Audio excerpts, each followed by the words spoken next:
Welcome into the Scene Project Sports Network. I am your host, Bubba Startz. You are here tonight for the first ever episode of 789, the premier baseball show on the planet. I'm joined by my co-host, Big B. What's happening, B? Nothing. I'm glad we get the first week of baseball in.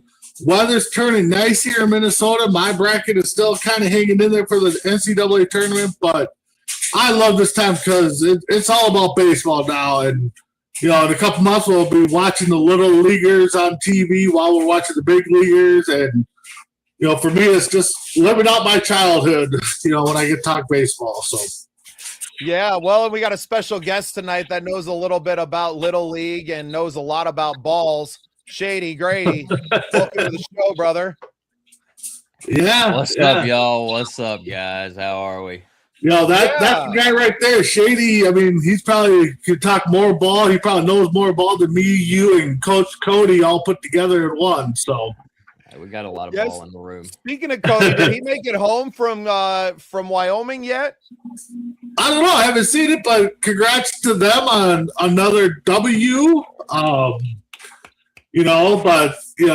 Football aside, it's to me, it's baseball season. It's opening week. One of these times I'm going to have to take off work and get to opening day. I've never been to an opening day. I know it's just a regular baseball game, but there's just something about being at the first game. So the first pitch of a new season, there's definitely something about it for sure. Yeah. So, but I guess first off, since this is our premiere show, let's talk about the teams that we like to follow. Shady, I'll start with you. I know you got some connections in Seattle, but I don't know if that's the team you follow. But yeah, no, all right. So repping the Braves. Born and raised down here in the South. So came from North Carolina, but definitely a Braves fan. Some story out of opening night with the Braves. Cannot remember the kid's name, but he hit a walk-off home run on opening night. His mom had passed like 3 months ago. No. Yeah, but it was his first ever game, rookie night. Hit a walk-off home run for the Bravos. Bravos are hurting right now. Pitching staff, everybody went down. Strider, Schwellenbach. I don't really even know who's pitching for the Braves right now, but they squeaked out a win, so we'll give them a little golf clap. But yeah, Seattle's starting off a little rocky as well. Cal Raleigh off to a 0-9 start, I believe, with 9 strikeouts. Ooh. So he's going to come out of it. They'll come out of it. So we got hot starts and cold starts there. Oh, sorry. Yeah. Nope. I got it. All that time off, B. I forgot how to run a show. Yeah, but you're out for good reasons. But Bubba, I mean, I know you're a Vikings fan. Where's your baseball allegiance lie? Yeah, grew up in the city of Chicago, man. That's where my family is all from. So grew up a diehard Cubs fan. Obviously they've had disappointing seasons, but we grew up with that. And they never pretended to be something else. So they've never pissed me off to the point where I renounced my Cubs fandom, like the Bears. So this is something that is near and dear to me. My grandma on my dad's side loved the Cubbies, and so got lots of fond memories. Obviously, being in the friendly confines at Wrigley Field, there's really nothing like it. And love the Cubs. Have been tuning in. Obviously, I've lived in South Dakota for most of my life, over 30 years now. So I really, continue to follow the team. Obviously, we have the MLB TV apps and things like that to be able to watch along. So, yeah, have always continued to follow the team. I really love the radio broadcast more than anything. Yeah. So I'll usually buy, TuneIn Radio, I think, app had them on. I don't know if they're still around or if they do it or if the MLB, everything kind of goes through the official app. But, yeah, man, summertime's a great time for just being outside, right? And I think that's my favorite part about baseball is that the weather's always beautiful. There's nothing like going to a game. You got 162 chances for those moments that, change our lives, right? Even if you're just a fan, watching the game and watching a walk-off home run if you're in the stadium, and like that energy to me. And I think that's why I love the game of baseball so much, right? I think a lot of people find it really boring, right? Like, how do you get through it? It's so long, and it's this, and it's like for those brief moments in the stadium or on the field, everything's on one man or another. And as a player, I played through high school. I loved it. I loved it and didn't really, it was probably the one sport that I may have had a chance. If I wanted to go on and continue to play in college, I maybe would have, had a chance to walk on in baseball. Just rangy. I was a center fielder for the back half of my career. Always played in the outfield, but great eyesight and instincts. So yeah, man, I love it. I love being out on the grass, and now as a fan and someone raising small children, that's my baseball season, right? Is being out there with the kids and teaching them the game. And there's just so much to learn from the game itself. And I think that's what's really, my favorite part of the summer. Yeah, for me, I mean, living in Minnesota, who else can you root for but the Twins? I mean, a lot of bad seasons, but good thing that during the 80s and 90s when I was really into baseball, we come home and we turn on WGN. We got the Cubs. You got the TBS with the Braves. Occasionally you get another team on there. So, yeah, my heart's with Minnesota, but overall, I sit down, watch a good game. I'm just like every other sports. If I get a good game, I'm good. Grew up a Kirby Puckett fan, so I know Shady, sorry for 91, but, I mean, that was honestly probably the best World Series for me. I mean, Game 7, great pitchers duel. That could have went either way. But, I kept playing baseball up through my mid-30s out here in, Northfield, kind of hung it up. Just, there's my son. You did? Yeah. So, went to a couple rookie tryouts that the Twins host every year. So, stuff like that. So, but no, I love baseball. I love watching the little leaguers play. I love watching, definitely the major leaguers play. Go to St. Paul Saints games. Just that interaction. I think it is more of a bonding experience with me and my son. Just like that. But no, but yeah, we can get into some topics that we always like to talk about. Yeah, well, B, why don't we, since this is the pilot episode essentially, and this was all kind of your idea, I'm going to let you kind of tell us what the format of the show is going to be and what it'll kind of look like as we go through the season. Yeah, I mean, it's a long season, so we're going to have a lot to talk about. I mean, definitely talk about the past week in baseball, upcoming matchups, maybe some hot topics that come up. I mean, like Shady brought up, and we can talk about it. Kyle Raleigh struggling already. Should have, in my eyes, Shady, you probably agree, should have been MVP last year.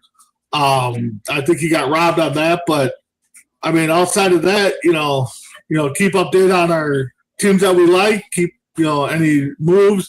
Maybe bring out a topic here or there that everybody's always wanted to talk about, because I know I want to get your guys' opinion on a couple topics. But yeah, so kind of just open forum and just see how baseball goes, and if something pops up, we got the Sunday night game, so we can always live score that. And I was going to say, as a Minnesota show, Big B, Zebby Matthews, I coached him at Smoky Mountain. He was a freshman when Cal was a senior. He's in, I want to say, y'all's farm program, but he should be coming back this year. Yep, nope, he is in our farm program. Matter of fact, I was able to meet him last year at a meet and greet for the Twins Caravan. Did have nothing for him to sign. And then I told what are you talking about? You got that big bald head, B. Yeah, no. But then got a couple packs of baseballs, and the first card I pulled out the next day was a Zebby Matthews. But yeah, Minnesota kid. Definitely, love watching hearing about the Minnesota kids growing up and playing. I mean, somebody will probably comment my feelings on Joe Bauer. True story. He's got the talent. He had the talent. I just, he wasn't the locker room guy I grew up watching. He wasn't the Puckett, the Herbex, and stuff like that. And he got paid to be it. And, there's just some things that kind of bug me, but, it is what it is. But let's start off opening day. I mean, Aaron Judge went 0 for 5 with 4 strikeouts. Everybody's talking about how he slumped already. Shady, you brought up. It's 5 at-bats out of how many they'll take this year, and he's done. He's cooked. Well, yeah, and that's what one of the radio personalities I heard say. It's only 5 at bats, but then they start talking about how he played in the World Baseball Classic. Did that put a toll on him? So, I mean, I want to get your guys' thought. I mean, yeah, it's only 5 at bats, but I mean, did the World Baseball Classic kind of put a wear and tear on these guys that are starting off slow? Shady, I'll start with you. Oh, 100%. 100%. As a guy, I'll say this will be an unpopular take, and I'd love it if any professionals want to chime in on this, because I don't know anything at that level. But I can tell you that when they take you out of the format you're used to and be in the MLB, that's about the same format, but this was the World Baseball Classic. So everyone on the USA team had their strict schedule. You can't do more than this. You can't do less than this. Because you had to be in shape coming in, but you couldn't do too much to where you're injured. Because, look at the Braves. Everybody on the Braves is injured. So, I don't know. I think it affected more of them. Shady, for the casual fan, real quick, can you just explain the World Baseball Classic and kind of explain how it's different? I know it's kind of a part of spring training, right? It's in that time period, but this is competitive baseball for these guys. Oh, it's they're very competitive. So basically every nation that has a program, which would be, I assume, pretty much quite a couple of them, probably over 50 or 60. So they'll weed it down out of the tiers. So there will be like the Netherlands and some other people that are still heavy hitters, but you just don't think about them. The Netherlands would include people like Andrew Jones, Ozzie Albies. I'm trying to think of some other people that were pitchers, but maybe even I can't remember. But anyways, the Netherlands was part of Curacao, Jerkson Profar, Jonathan Scope. But some of these smaller nations that are really tiny will have really good teams like Venezuela and stuff like that. So when they break them up, they're broke up a part of, and you can claim different territories and stuff like that too. Like Austin Wells was playing for the Netherlands or somebody like that. But they'll break it down, and I think that I don't know how many teams were in it, but I think the format's basically 20 some teams, and then they'll do pool play, and then it'll break down into brackets. Yeah, it's like the Olympics on the side, or soccer playoffs where they set up with all these teams, they play down, and then they get the championship game, and which one's a good one? I mean, But where some of these guys have been playing for, a decade, that are now a part of this competitive stretch where you're expected to perform at a high level, the highest of levels in the beginning of the season, where most guys would have a very slow ramp up, right? You're preparing for a 162 game season that lasts 7 months, essentially, right? Especially if you're dipping into the playoffs. So you're kind of getting out there and pushing your body like it's at mid-season form, but you're doing it in week 3 of practice. Yeah, with playoff adrenaline. Yep. Yeah, every game matters. I mean, heard all the interviews and how everybody loves wearing the colors for their country. Some said it means a lot more than aka their team colors, but I think it was Logan Webb. Logan Webb took the mound, and for his entire MLB career, he's never thrown a ball over 98 miles an hour. Yeah, I think he was topping out at 101. Yeah, it's hold on, whoa, buddy. yeah, that adrenaline does get it flowing. But so that's the baseball classic, and I know U.S. didn't win it, but who ended up winning? Venezuela, right? Yeah. Acuna and all them. Yeah. So Aaron Judge starts off slow. Kyle Raleigh starting off slow, but Bregman. Bregman hit 2 home runs today. Yeah. Oh, he come around. Yeah, give it up for Alex they Bregman. lost 6-3, but he hit 2 home runs. He's on the Aaron Rodgers Like I treatment said, it's so program. early, and especially for teams that are still. I mean, like it's been a really bad winter in New York City, so I don't know if the Yankees were at home starting out their season. No, they started out away all week. Yep. Right. Well, and that's what the Cubs usually do. I was really surprised. And that's what I think a lot of northern teams, Midwest teams should do is start off south unless you have a dome. Because we never know what it's going to be like here. Twins were in Baltimore, right? Yeah, Twins were in Baltimore this week to start off, and then I think they're off tomorrow. No, they play the Royals, so they come back up. So might be a little chilly one up there. So their home opener is this week? Their home opener is let's see here. Let's see. Twin schedule. You think I would know? I think it's on Wednesday, April.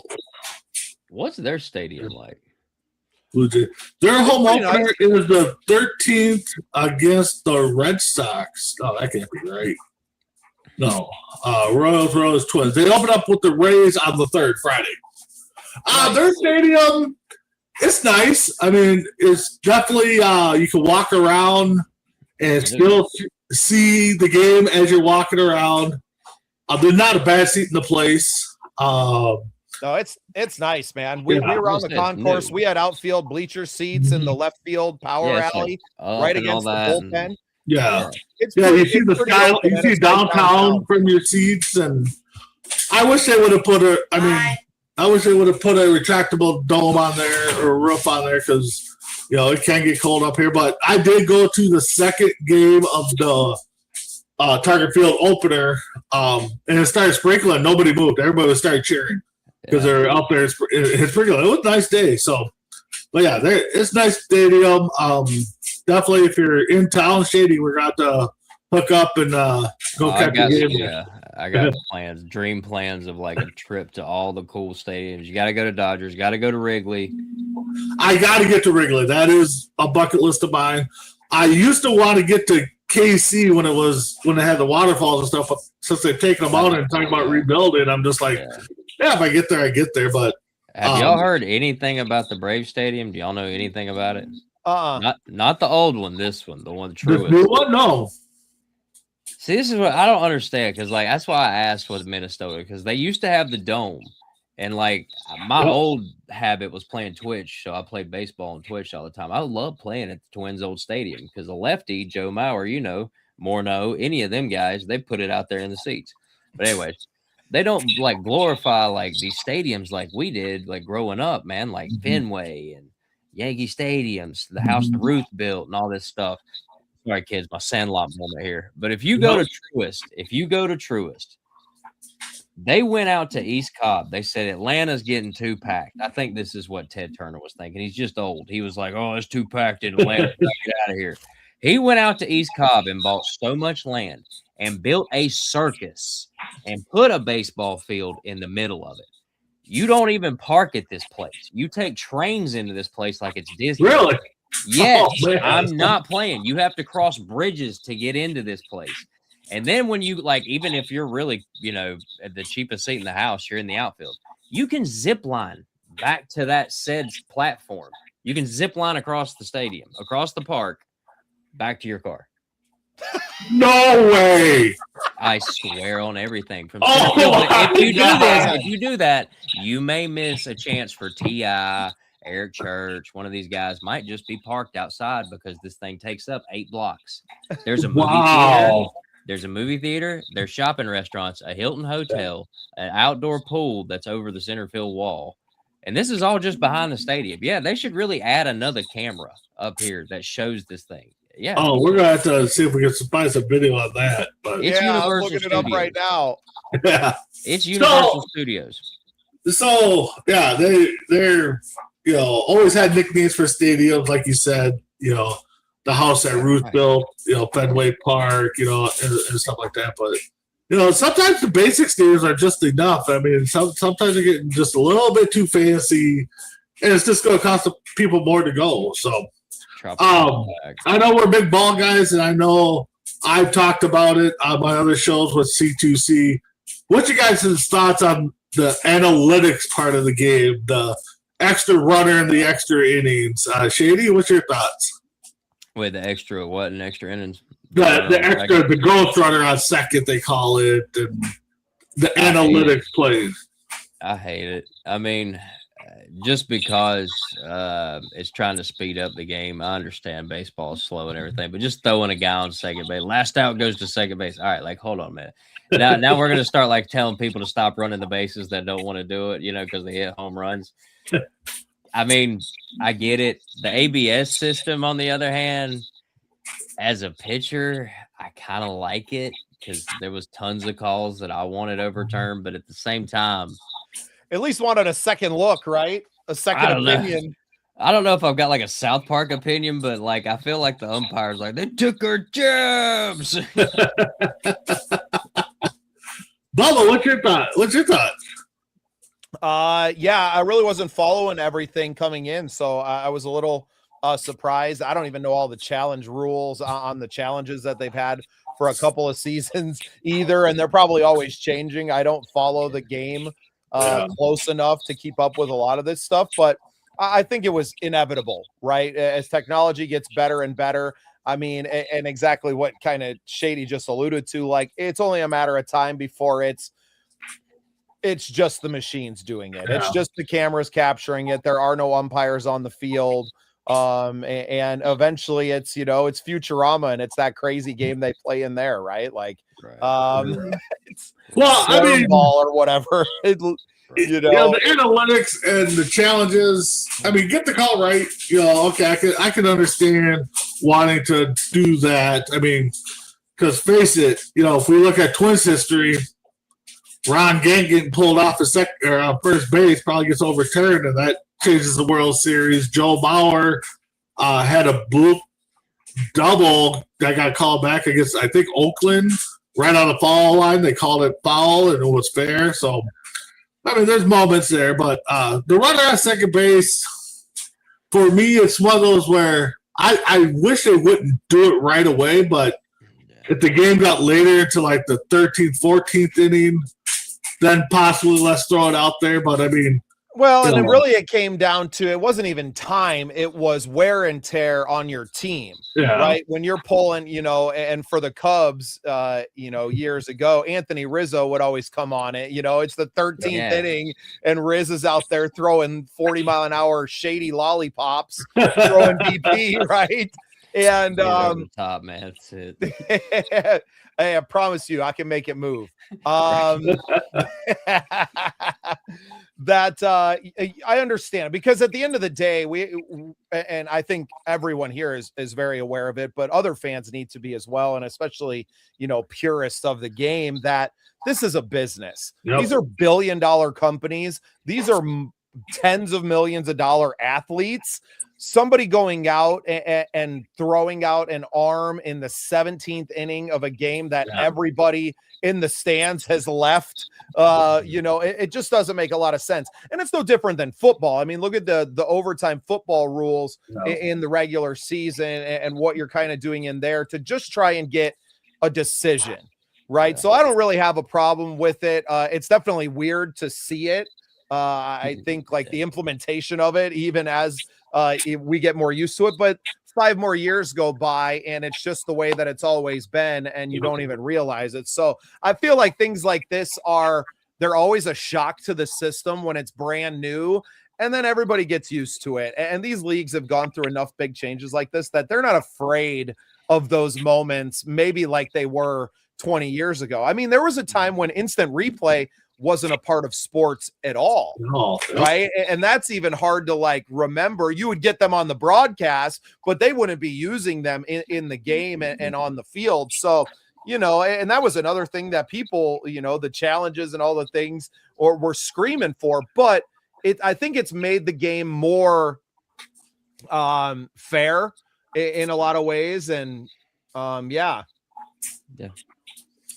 Yeah, just looking at the night's game, by the way. Hello, Danielle. 4-0 Seattle. End of 4. So Looks like Donovan went deep for a 3-run shot, maybe.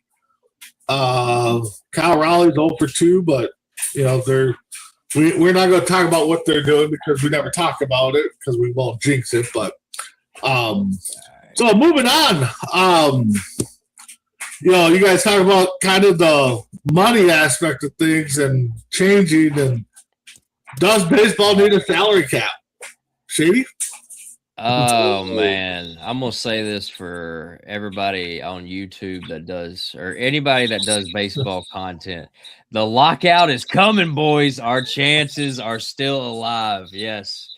I don't know, man. I studied sport management, so like I studied the Sherman antitrust law, like where it all even like really started between like having to pay people differently, like Ruth. Ruth really started the whole thing of like, hey, we got to pay this guy something different. He's doing more than anybody else. Yep. But now here we are, and you kind of got to have a hard argument because in doing sport management, I also got to see how much the guys in the Premier League make. Yeah. So if we think people are making money, God, that league don't even equal Neymar's contract. Yeah. So yeah, it's crazy the money that's in this football, right? But also none of those. I've never seen a football, soccer stadium empty, right? Like they sell out every single weekend. That's the coolest thing I've ever heard. They actually are sold out generationally. If you die, they call your kid. If they don't pick up, they call the next of kin. That's in O2 Arena in London. They do that. You telling me that Bank of America's doing that? Hey, David Tepper, I'm talking to you. So we were talking about the zip line and so I found a video and I'm going to roll this and shout out to Coy Wire and them, but I want to bring this onto the stage and I got to see it, man. Told you it was real. Oh man, is this the news? With my friend Sarah, and you may say, "What's going on?" I'm strapped in to a zip line, but we got to talk about some of the other things going on here at this stadium. They have games like an amusement park. They have a rock climbing wall. This place is incredible because they have to figure out how to get fans out of their couches and out in front of their 60-inch plasma screen and here to the ballpark. So one of the coolest things, Sarah, this is the first ever and only zip line in a pro sports stadium, and we're about to try it out. I'm with my friend Meredith, and she has challenged me to a race down the zip line. Her grandfather, Ron, is watching at home, so you better bring it, because you know what happens if you lose. And this is the whole outfield wall they're about to go down. We're going to see you in a little bit. Wish me luck, guys. Here we go. In 3, 2, 1, go! All the way down right field. Good stuff, Coy. Makes me a little. Wow.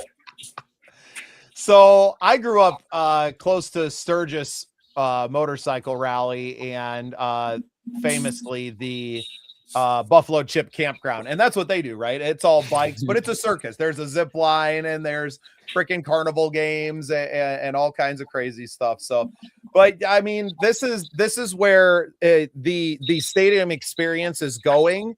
When you got your kids out there and you're bringing your, young kids, you got to have something to engage all of these people when they're coming out. And obviously that means you get to charge more for your tickets because you're providing an experience, not just the game. I think you're going to see more and more stuff like this. And you really, you are seeing it around it. And I think baseball lends itself to more fun stuff like this more than football because you kind of have to pay attention to football a little bit more, right? Violent. It's a different experience. I think too that thinking about it, Toronto, when they built the Sky Dome, whatever it's called now, they had the Hard Rock Cafe out there. So it was kind of like, hey, let's go out and eat, and you probably had to buy the ticket, but you got to watch a game while you're playing. I know when they're talking about building the new Twin Stadium, there was some rumblings that, hey, how about we get rid of Camp Snoopy and let's put the baseball stadium there around the mall and make it, so they were talking about that, and which would have been a kind of a cool idea. But yeah, it'd be kind of cool to go out to Atlanta and, see what the prices are and, kind of see what's going on around there. And it cannot be expensive to fly from Minnesota to Atlanta. Those are two of the biggest hubs in the country. So, and vice versa for you, Shady. So I think we make a couple of games happen this year on the show, and everybody getting together. We'll shoot some content in the stadium and to do our own little tours, right? If Bleacher Report can get access, well, so can SPSN. That's right. Yeah, that is right. So another topic that always comes up, especially with people, new people getting around. Barry Bonds, Pete Rose, should they be in the Hall of Fame? Should they not be? Bubba, I'll start with you. What do you think? We are. I think we should juice them all up and see what happens. That's my own personal opinion. Well, the thing is everybody has seen it, and Shady, you could probably 100% agree with this. Everybody said the hardest thing to do is hit a fastball. Yeah. Yeah, so, it doesn't matter how big you are. Like you still have the hand-eye coordination. Being a little bit faster definitely helps that. But you're talking about somebody who wasn't using them in the prime of his career. Nope. He was using them to extend the career that he had. I mean, he wasn't in the greatest shape ever. But you're talking about a man who grew up in the league. He'd been playing, right? Wasn't he like 17 when he came into the league too? Yeah, he was pretty young. Yeah. Super young, right? So you talk about someone who's seen more pitches than maybe anybody on the planet up to that point. Well, and look who his godfather is. I mean, right. Bobby Now, was he going to be whacking them out, 100 yards into the bay, without a little help? We'll never know. The world will never know. But and that's what I always say too is where every pitch is a paycheck. And other guys are doing it. That's a tough time, man. That's a tough time to be a ball player when everybody's doing something that's in a gray area. How do you not? And it's a shame. The Pete Rose thing. Get Pete Rose in the damn Hall of Fame. Like, that's ridiculous. He's gonna be. Yeah. He's on what's called a probation period. It's got 2 more years, and then he'll be inducted in. And I really wish I knew those 2 guys' names that sat down with his daughter. I don't know who they are. Those 2 guys are going to hell. Like, who goes and sits down with the guy's daughter after he dies and it's like, hey, listen, now that he's dead, we can let him in the Hall of Fame. Like, I know that's hard. A 2-year probationary period is probably the best thing for it. That way everybody gets to calm down. I would punch that guy in the head. Yeah. Yeah, it's not fair. Not fair to the man that gave everything, and now you've seen all the betting scandals that have gone on around these other sports leagues since then, and it's atrocious. One of the best that ever played the game. And the thing is you banned him, but you still use all his footage from the All-Star game, all his what's that? They still idolize the player. Yeah. Yep. Exactly. To me, if you wanted to put him in as just the all-time hits leader and not say anything about his managerial career, I'm fine with that.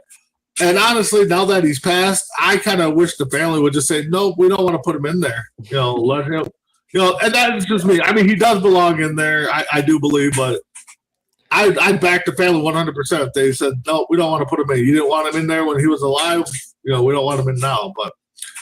Barry Bonds, I think he should be in the Hall of Fame. I think the guy was on a Hall of Fame career before the roids. All it did was make him stronger, make him hit fly balls that were probably warning track power into the seats and home runs, like Bubba said, into the bay. So, and what a show! That's why I say juice them all up, man. Those seasons were electric, man. Sosa and McGuire and dude, those were awesome times, man. That honestly brought baseball back was the Sosa, and that is what really brought baseball back was the Sosa McGuire home run battle. Because every day when they started getting hot, you're looking at the scoreboard and be like, okay, what did McGuire do? Oh, he didn't do anything. Oh, Sosa hit one, so now he's above him. I mean, it was just a battle back and forth, and so it was definitely something to bring back. And I mean, Shady, I know you said it, and Bubba, we probably are thinking the same thing. With the lockout, what's going to bring baseball back next time? I mean, what are they going to do? The juice. That's what I'm telling you, man. Let them all. You got me dragging one down. Barry Bonds. Should Barry Bonds? Yes, he's got to be. He's got to be. I mean, not only. I mean, Pete Rose was probably arguably the greatest player ever. Mickey Mantle, y'all can all throw that out there and everything. But that was kind of the argument with Cal Raleigh almost winning the MVP last year. Is the fact that he got to 60. So I've seen all this in person. I haven't seen Barry Bonds in person hit the ball in the bay. I would really pay to go back in time, but that time machine ain't here. I've seen Sammy, I've seen Mark, and I've seen other people, and I've trained with Alan Thomas, who is the strength and conditioning coach with the White Sox. Can't teach it. Can't teach it. I've seen some of the greatest athletes. I played against Madison. I coached Cal. I've never seen what Barry Bonds was doing, and I don't know. Go to ends of the earth, and I guarantee you won't find it. Yeah. If you want to punish it, I don't understand. That's like put that guy or anybody that doesn't want Barry Bonds in the Hall of Fame, anybody that expelled Simone Biles from the Olympics, all y'all just need to get on an island because it don't make no sense. You can't make rules about stuff that other people can do. It's not fair. It's not their fault that they're special. No, I totally agree. I mean, they definitely need to get in. I mean, Barry Bonds to me, Barry Bonds was a student of the game. I mean, he, watching some documentaries, some interviews that he's, that's been floating around on the internet. And, he's just a student of the game. He can go back. There's one that's talking about him versus Greg Maddux. And he could talk every pitch by pitch on what he was thinking. And, Maddux does the same thing. I mean, got a real story for you. All right. Bubba referenced it earlier, and he said, can you make it move? What he's doing is he's making a joke at me. When the Braves actually sent a scout to actually talk to me, and they said, hey, Mr. Grady, can you make it? They didn't call me Mr. They said, hey, bitch, can you make it move? And I said, yeah, I can. But I couldn't. So I lied to him, and after one pitch, he went walking back up. But I got lucky with the people I got surrounded by, like, as I played. I never got to, play in the pros, but I was really lucky everybody I was surrounded by. One guy it was a week-long showcase of, I guess really the best kids coming up in the South. Like, USA had their thing, like Team USA did the junior thing, and that's where the main players were. But, then you had, little sub ones. This one was for the Southeast region. And Greg Maddux, pitching coach, was down there. And I remember he told us a story one day about him and Javi Lopez down there. And he said that they were betting Greg money. John and Tom were betting Greg money how many he could put in the mitt, but they were going to blindfold Javi. And the coaches came in about that time, and they were like, you're about to do what? No, you're not. You're not doing this to our main catcher. So Eddie, I think they let Eddie do it. So Eddie got the blindfold, put it on. And Greg proceeded, the pitching coach stood next to Eddie and told Eddie when to close the glove. Greg proceeded to hit 9 out of 10 in the glove. Said the first one, Eddie closed the mitt too soon.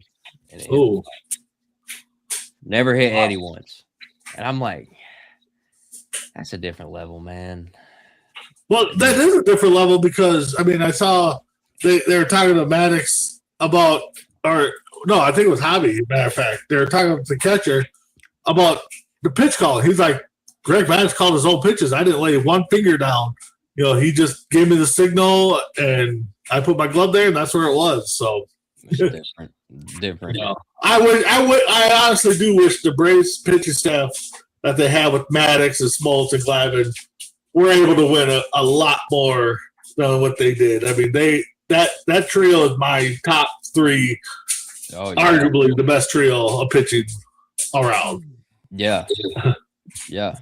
Well, those teams, man, but it just shows you how difficult the baseball season is, which really makes it one of the greatest professional sports that we have, to stay locked in mentally for 162 games and to go out there and to give everything. And then that's just to get into the playoffs and have to go and play under that pressure. Stadiums full of people. And like I said at the top of the show, that it comes down to one man against another man and maybe another one in the field making a play. Like I love that. Yes, it's a team sport, but it takes exceptional individual talent to bring it all together. So it just shows you, how great the game is. Well, yeah, I mean it's a team sport, but yet it's still kind of one-on-one because you got a pitcher and the batter, and pitcher's trying to get the batter out. The batter's trying to, do what he can to help his team get some runs, get on base, and stuff like that. So, yeah, it's a combination of one-on-one plus the ability of a team aspect because, so. I forgot we hadn't said anything about Paul Skeens yet. We can't be a baseball show and not talk about poor Paul Skeens. What do y'all think is going to happen with the entire season? Did y'all see the first outing he had? Two and a third innings and 4 or 5 runs. ERA 6, I don't 7. even know if he made it that long. No, he did. Because I had a buddy text me, goes, "Oh, Paul Skeens got shelled." I'm just like, "What?" And yeah, he didn't really get shelled, but O'Neal definitely did not help him. Yeah. They're saying, everybody's saying that O'Neal dropped a couple easy ones. Yeah, he went 2/3, 4 hits, 5 runs, 2 walks, a strikeout, 37 pitches, and a 6.5 ERA. Bubba, you were talking 67. Yeah, they look pretty easy, but again, Pittsburgh, or did he get traded last year? No, he's still in Pittsburgh. Well, a lot of Pittsburgh fans didn't get him any help either. Yeah, that's his problem. Plays for a terrible organization. Yeah. And again, honestly, money they talks. did right by him. 35. You could have left him in there, but why? No, they got him. Why?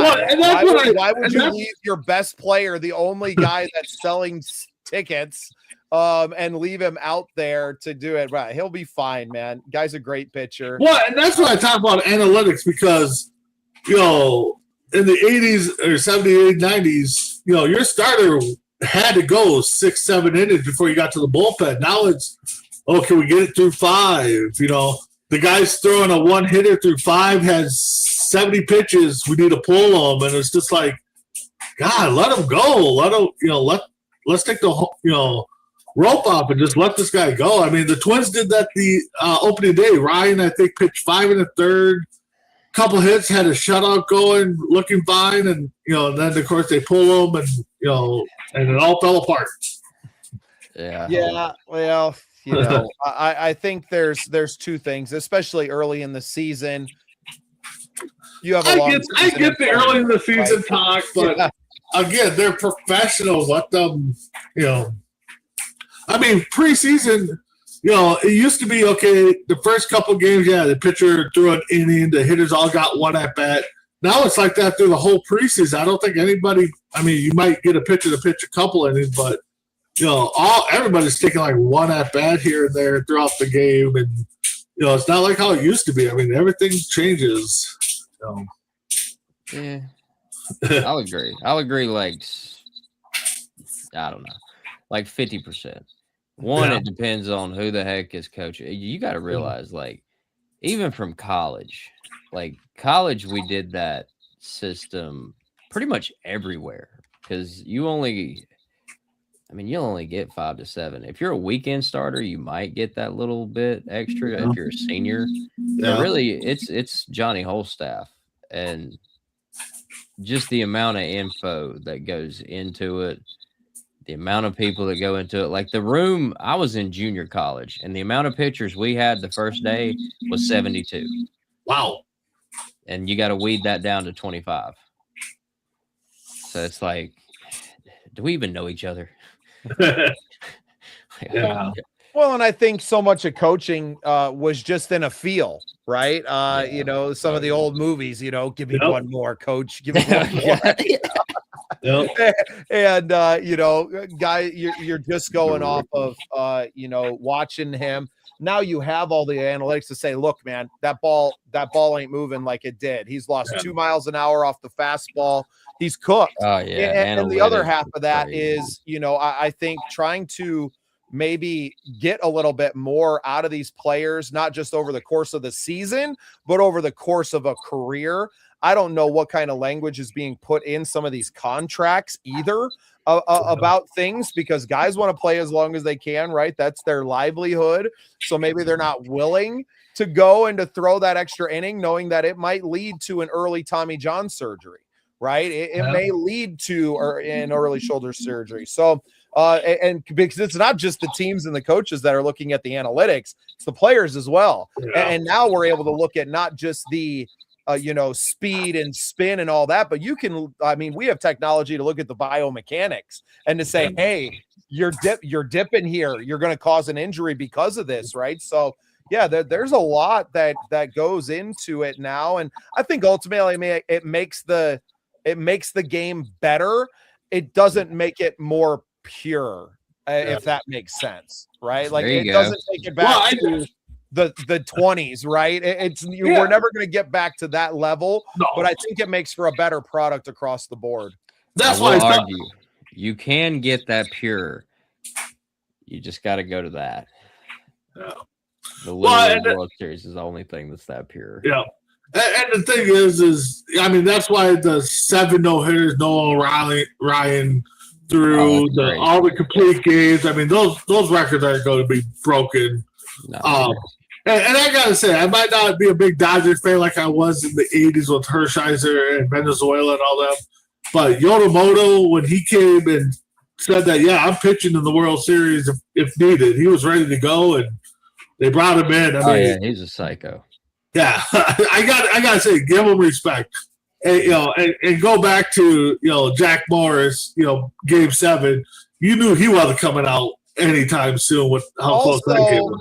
The talent level across the board is leaps and bounds better than the years past. I don't know that you have better, the standout players are better, but the floor has been raised to such an exorbitant a level than it was even in, I would say, the 80s. I mean, how many of these guys were ripping darts like Grady and slamming a beer in the dugout, coming back out, maybe a little, and back on the field, like, right? Come on. We've all seen the dance at this point and what the Bulls were doing before Jordan got there. So, I mean, I think some of these activities are pretty ubiquitous. Oh, yeah. I mean, it's definitely – it changed the game. Still the same game. I mean, the players definitely are a lot better. This is probably the one sport where I would probably take current players over old school players in a 7-game series, because they're just bigger and better. It'd be tough. No, I mean, I'm with you. I want the new players too, but both of y'all guys have said it. But Big B, you said it first, but I'm gonna say it differently. Hitting and pitching. Hitting is all about timing. Pitching is about messing up that timing. Yep. And you just said it with the other one. Like, really, it all comes down to that, and I can't remember really where I was going with that. I was too busy trying to light that cigarette. Sorry about that. It is. I mean, hitting they're all about timing, and everybody says it. His timing's a little off this week, and that's why they probably take a little break here, a couple of days, just to get back in there. And pitching is there to, definitely mess up the timing, because if somebody's got a good curveball, good sinker, good knuckleball, and starts throwing fastballs, I mean, and then throws that off-speed stuff, I mean, we've seen hitters look really ridiculous on some bad swings. Well, they've just been – that's what I was going to say. They've been cutting down the mistakes. Baseball is a game of mistakes. 3 out of 10, you're a Hall of Famer. So the less mistakes you make, and they've been figuring out backspin and all this. They're looking at analytics completely different. So look for some raw-based Dominican who goes really hard. Netherlands, Venezuelan, Puerto Rico, dominate. Come out of nowhere in the next guys coming over from Japan and stuff every year. Those guys are super strict. Yeah. Trust me. Japan does not play around. From 12 years old, no family. No, you don't get to see your family. Did you win or lose? You lost. No family this week. Well, we saw it in Mr. Baseball, how strict they were and stuff like that. It probably got worse. I mean, I'm telling you. But so But yeah, B, any special segments for the show or plans for stuff like that? Obviously, we'll touch on standings as we get further into the season. I don't think any of it matters right now. I know the Cubs lost their first series of the year to the Nationals. They're 1-2, but in a 162 game season. Meh. Yeah, so I mean, everybody's, you got the Dodgers, the Brewers, the Marlins, Yankees, and Toronto all battling for an unbeatable season right now, standing 3-0. I know a lot of Yankee fans think that's going to happen, but it's not, but yeah. Maybe next week we give our little, year predictions after we see the baseball a little bit. I mean, even money. Everybody's probably saying the Dodgers are going to do it because all they did was reload, and stuff like that. Yankees, so maybe we. My prediction is we don't make it through the season. That's why players go on strike. There we go. Dude, if that happens, man, if that happens, they're going to have to really think about something to really get the baseball fans back. I was gonna say I'll make a prediction. All right, go ahead. I'll make a prediction for Gold Glove. Okay. We're going with Alek Thomas, Arizona Diamondbacks. He's getting the start this year. I bet he wins a Gold Glove in his first year. Ooh, that'd be something. I would love some. We'll get some betting in here. B, you work at a casino, don't you? I do, but we do not have legal betting. Oh, you're like the only casino on the planet right now. Every casino around Minnesota has legalized betting. No, where I work at, we have a plan in place. Once that sucker goes live and we can bet it, it'll probably be in our casino the next day. So perfect. Have the marketing team get a hold of me. Okay.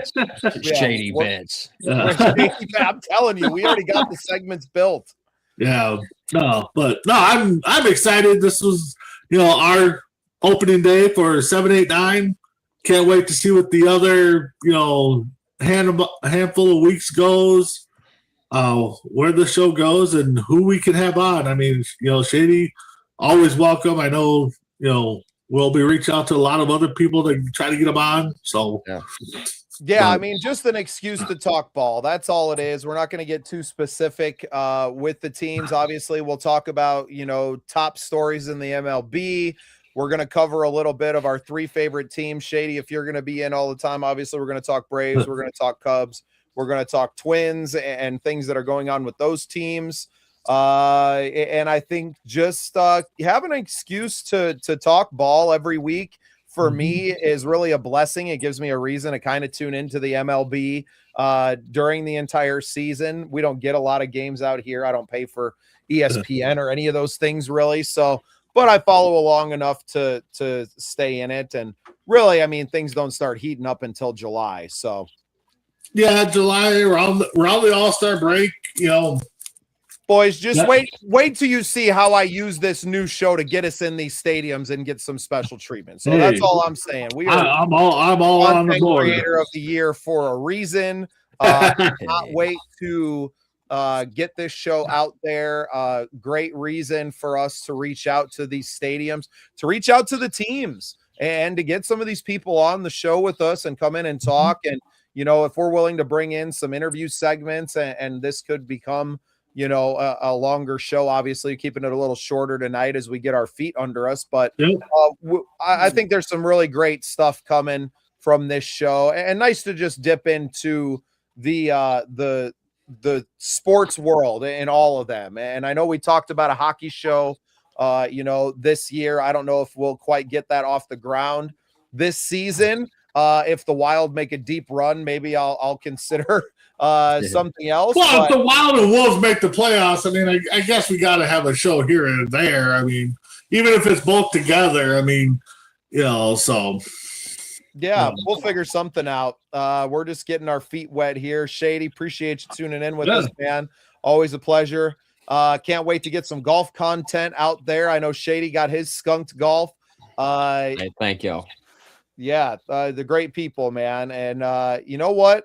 I know B can't get the day off of work for the Skunked Classic in June. Although, did that change because your schedule changed too?